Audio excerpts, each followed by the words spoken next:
بسم اللہ الرحمن الرحیم۔ قرآن کا سب سے بڑا سورہ، اس کا نام کیا ہے؟ سورہ بقرہ۔ بقرہ کا مطلب کیا ہے؟ گائے۔ تو اللہ نے بڑے سے بڑا قرآن کا سورہ گائے پہ کیوں رکھ دیا؟ ہاں بھائی، بڑے سے بڑا سورہ تو محمد کے نام پہ ہونا چاہیے تھا، بڑے سے بڑا سورہ کسی اچھے نام پہ۔ مطلب اتنی قرآن کے صفحات اور اتنی آیات قرآنی کس کا قصہ ہمیں سنا رہی ہیں؟ بچڑے کا قصہ، بقرہ کا قصہ۔ اے خدا، تجھے سنانا ہے کچھ اور سنا۔ ایسا ہے کیا اس سورے میں؟ یعنی میں ہمیشہ کہتا ہوں قرآن آیا مسلمانوں کے لیے، لیکن سب سے زیادہ قرآن میں ذکر ہے بنی اسرائیل کا۔ بک میرے لیے آئی ہے، مسلمانوں کے لیے آئی ہے، تو خدا تو مسلمانوں کا ذکر کر رہا ہے، لیکن خدا کس کا ذکر کر رہا ہے؟ بنی اسرائیل کا۔ کیونکہ کہا کہ یہ کتاب قصوں کی کتاب نہیں ہے، یہ میں نے تمہارے لیے کیا رکھی ہے؟ عبرت کی کتاب ہے۔ اب سورہ بقرہ کا پورا خلاصہ کیا ہے؟ بقرہ ایک بھینس سمجھ لیں، بھینس کا بچڑا سمجھ لیں۔ جھگڑا ہو جاتا ہے دو قبیلوں میں، ایک بندہ قتل ہو جاتا ہے۔ اب ان کو پتہ نہیں اس کا قاتل کون ہے۔ اللہ کے نبی کے پاس جاتے ہیں کہ ہمیں پتہ نہیں اس کا قاتل کون ہے۔ اللہ کا حکم آتا ہے یذبح بقرۃ، اللہ کہتا ہے ایک بقرہ کو ذبح کر۔ کون سا بقرہ ہو؟ صفراء لونھا، جس کا رنگ جو ہو پیلا یا سنہری رنگ والا بچڑا ہو، اسے ذبح کرو۔ جب ذبح ہو جائے گا تو اسے کاٹو گے، پھر اس کا گوشت اس مردے سے ملاؤ گے، تو پھر پتہ چل جائے گا، مثلا وہ زندہ ہو جائے گا اور بتائے گا کہ میرا قاتل کون ہے۔ اب یہ بات تھوڑی لاجیکل ہے آپ کے ذہن میں، اللہ کو بتانا تھا ایسے ہی بتا دیتا، کہ اللہ کے پاس علم کم ہے، اپنے نبی کو بول دیتا بھائی ان کو بتا دو حضرت موسیٰ کو کہ کس نے ذبح کیا ہے، کس نے قتل کیا اس جوان کو۔ لیکن نہیں، نہ اللہ کا نبی بتا رہا ہے نہ اللہ بتا رہا ہے۔ یہ مخصوصاً ان کے لیے جو وسیلے کے منکر ہیں۔ اللہ ذرائع ابلاغ کسی اور چیز کو بنا رہا ہے بتانے کے لیے۔ تو کبھی سوچئے کیوں خدا کوئی ایسا کام کیوں کرے گا؟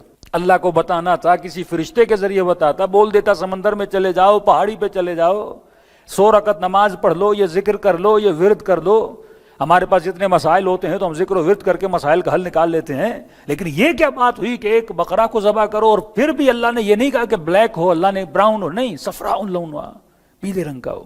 اور پھر ذبح کیا، پھر اس خاتون کے پاس گئے جس کے پاس پورے قبیلے میں ایک ہی عورت تھی جس کے پاس ایسی بھینس تھی، اور جب اس کے پاس چلے گئے اس نے شرط بھی کیا رکھی کہ اس بھینس کے وزن کے برابر سونا دو۔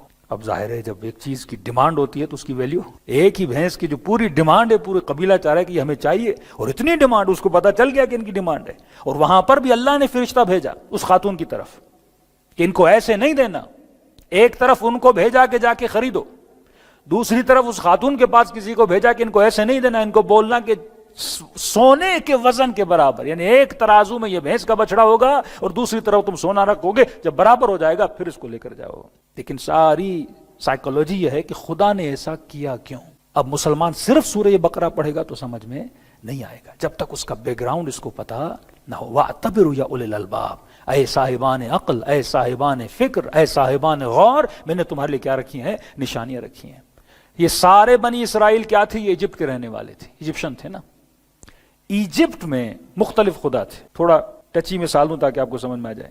مثلا انڈیا میں آج بھی بچھڑے کی پرستش کی جاتی، یہ بچھڑے پہ ذرا ریسرچ کریے ہے کیا اس میں۔ مصر میں اس وقت جو سب سے اعلیٰ ترین قوم تھی، مثلا برہمن ہندوؤں میں سب سے اعلیٰ ترین قوم ہے، تو اس وقت جو اعلیٰ ترین قوم تھی وہ کس کی عبادت کرتی تھی؟ بچھڑے کی عبادت کرتی تھی۔ یہ نشانی تھی، یعنی جو اعلیٰ ترین قوم تھی، اور جو نیچے والے چھوٹے چھوٹی ذات کے لوگ تھے ان کو اجازت نہیں تھی وہ بچھڑے کی، وہ ہمیشہ دل میں حسرت رکھتے تھے، محبت کی بات کر رہا ہوں، ان کے دلوں میں ہمیشہ حسرت تھی کہ ہمارے پاس بھی کیا ہو، کوئی نہ کوئی بچڑا ہو۔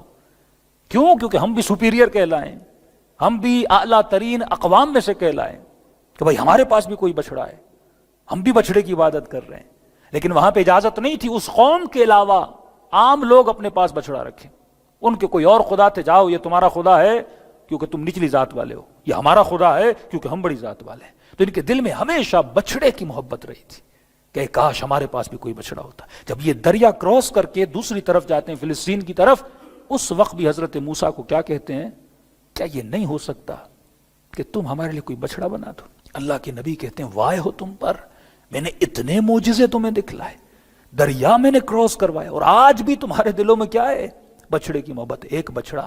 دوسری چیز، جو اعلیٰ ترین اقوام ہوتی تھی، بچڑا بھی وہ بچڑا ہوتا تھا جو سونے کے رنگ کا ہو۔ مطلب گولڈ ان کے پاس ہے، ایک گولڈ کی محبت ان کے دل میں تھی، دوسرا بچڑے کی محبت. اور یہ دونوں سائن آپ کو ہندوؤں میں نظر آتے ہیں آج بھی، کہ ہندو گولڈ کو بہت پسند کرتے ہیں، دوسرا بچڑے کو بہت پسند. تو دو چیزوں کی محبت تھی، ایک گولڈ کی، دوسرا بچڑے کی. اور جب حضرت موسیٰ کوہ طور پر گئے تو سامری نے پہلی بات بکری کیوں نہیں بنائی، بچڑا کیوں بنایا؟ مطلب جو دشمن ہوتا ہے وہ وہی چیز بناتا ہے جس چیز کی محبت آپ کے دل میں ہے. وہ محبت بھی کریٹ کرتا ہے، اور محبت کو کریٹ کرنے کے بعد پھر اسی چیز کو آپ کے سامنے لا کے کھڑا کر دیتا ہے. مطلب پہلے چیز کریٹ کرتا ہے، پھر اس کی ڈیمانڈ کریٹ کرتا ہے، پھر خود آ کے سیل کرتا ہے، پھر آپ کے جیب سے آپ کا پیسہ نکلواتا ہے. مطلب آپ کے لیے سودی نظام بنائے گا. آپ سودی نظام میں بینکوں سے لون لو گے، بینکوں سے لون لو کے دن رات محنت کر کے اس کی قسطیں پلاؤ گے، اور جب یہ پیسہ آپ کے ہاتھ میں آ گیا، بزنس کما کے آپ نے مال کما لیا، اب وہ چیزیں بھی بنائے گا. ایک زمانہ تھا مثلا واٹر بیڈ کا، یو ایس میں واٹر بیڈ اتنے وقفے دکھائے گئے، واٹر بیڈ ایسا ہوتا ہے، واٹر بیڈ ایسا ہوتا ہے. تو اس زمانے میں مومن یہ سمجھتے تھے، ایک یو ایس اے کا مومن تھا کہ مولانا اس وقت ہم یہ سمجھتے تھے اگر گھر میں واٹر بیڈ نہیں تو گویا ہمارے پاس کچھ بھی نہیں ہے.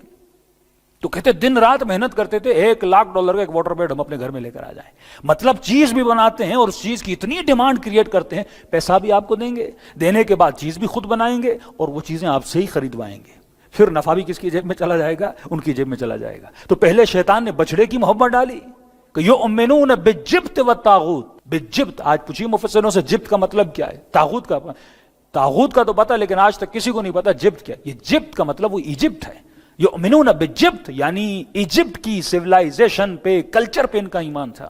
اور بالطاغوت، پھر وہی ایجپٹ کی جو سیولائزیشن تھی وہ طاغوت کی سیولائزیشن تھی، جس میں ذرہ برابر لاجک اور عقل نہیں تھی، جس میں اللہ نے عقلانیت ان لوگوں وجود میں عقل دو دی تھی لیکن عقل سے سوچتے نہیں تھے.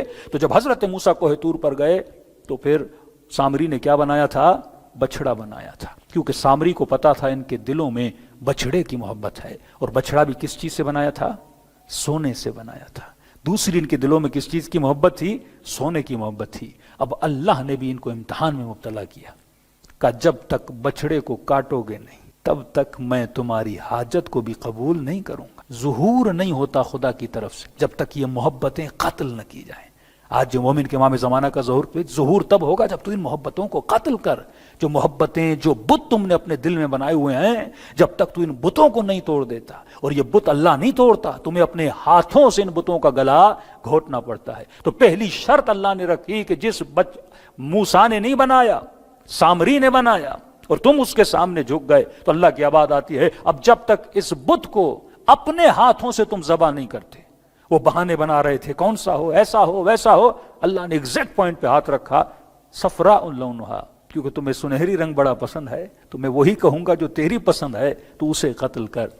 اس کے بعد دوسری محبت ان کے دلوں میں سونے کی محبت تھی. اللہ نے پھر فرشتہ بھیجا کہ صرف بچڑا ذبح نہیں کرواؤں گا، تمہارے گھروں میں جتنے سونا پڑا ہوا ہے اور جس کی محبت پڑی ہوئی ہے، جب تک وہ سونا بھی نہیں نکالتے. تو مطلب خدا نے پیغام دیا تھا قیامت آنے والے مسلمانوں کے لیے کہ میں تب تک تمہارے دل میں نہیں آتا جب تک میرے غیر کی محبت تمہارے دل سے نہیں نکل جاتی. صلوات پڑھے محمد و آل محمد پر.